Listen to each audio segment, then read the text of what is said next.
So this year we have yellow jackets everywhere. And it occurred to me that those store-bought traps that we get have to be designed to be packaged and shipped and everything, but what if we built our own larger traps? So I started piddling around today and using some cardboard boxes, and I decided let's create a dark room with holes in the side, and then the skylights, once they get in there, will be these plastic bottles that they'll fly up into and get caught. And here they are. So I just took 2-liter plastic bottles, cut the top off, inverted it, and then cut a hole to match that size in the top of a cardboard box and put it in there. Ever notice when you go in your garage, if the garage is dark and the windows are light, the flies and bugs and yellow jackets and everything else fly to those windows and stick to them? Well, that's the principle here.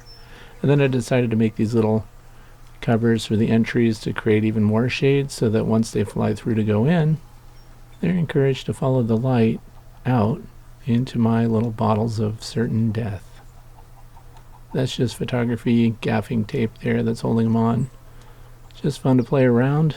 I also purchased store-bought yellow jacket traps that are designed for northeastern United States yellow jackets, and they aren't doing anything. Maybe one or two. The top performing one that I have hanging out here, I found 6 in it. They've been up. This is the second day they've been out, and they're not doing very well at all. And there again, I mean, it seems convenient. You pull it open after you cut that little circle out on top. You fill it with water up to the fill line. There's an attractant pouch inside that dissolves over the next 3 to 5 hours. And then that aroma is supposed to go into the air, and the yellow jackets just swarm to it. Well, they really don't. At least not this time of year, and not up here in the Snowbelt region near the Great Lakes of the United States.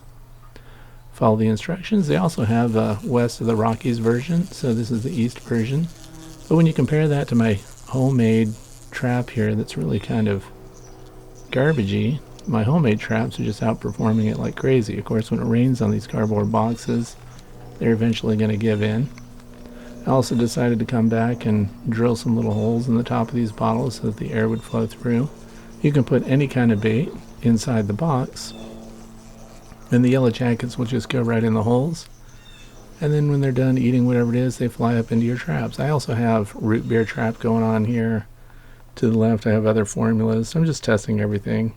And then I decided to take this pretzel container, and I cut apart a small water bottle and made a riser tube through the center, through the normal lid of the pretzel container. Then I made my own welcome yellow jacket sign there. Yes, I know, I misspelled welcome. I left the E off. Yellow jackets can't read.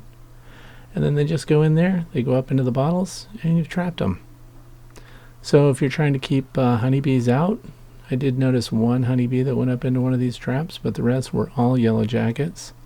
Add a little meat or put some vinegar in with it, and you'll deter your honeybees, and you'll get just, hopefully, yellow jacket wasp. I'm giving you another look here.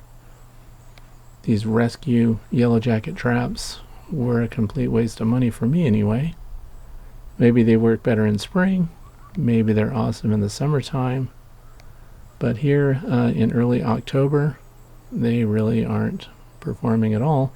And this is what I consider a very busy zone for the yellow jackets. The foragers are everywhere. I put these in close proximity to my homemade traps as well, and nothing's going in there. You can even hear yellow jackets flying by while we're looking at the trap, hanging in the overhang here of my bee observation shed. And there's a yellow jacket, doesn't give a hoot about going in. Maybe you've had great experience with these. I just can't recommend them, but I do suggest you have some fun and make your own traps. Think in terms of creating a dark room, leaving some holes in the sides so the yellow jackets go exploring. Foragers go into every little hole while they're trying to find food. And then when they're done eating, they'll just fly to the light, which is any kind of plastic container that you put on top of them. It's kind of fun, really. And you'll exploit their natural instinct to fly into the light. These are 2 yellow jackets just hanging out there. Sometimes they bomb right in. I also recommended making the holes even smaller so that there's less light coming through the entry point. They even follow the deck and come in underneath. So it's a lot of fun. 2 boxes. You really can't ruin it. But your homemade traps are going to absolutely outperform the store-bought traps. If you see the orange colored traps that are hanging there, we're testing all different formulas. The store-bought Yellow Jacket east of the Rockies traps are a complete fail for me. Thanks for watching.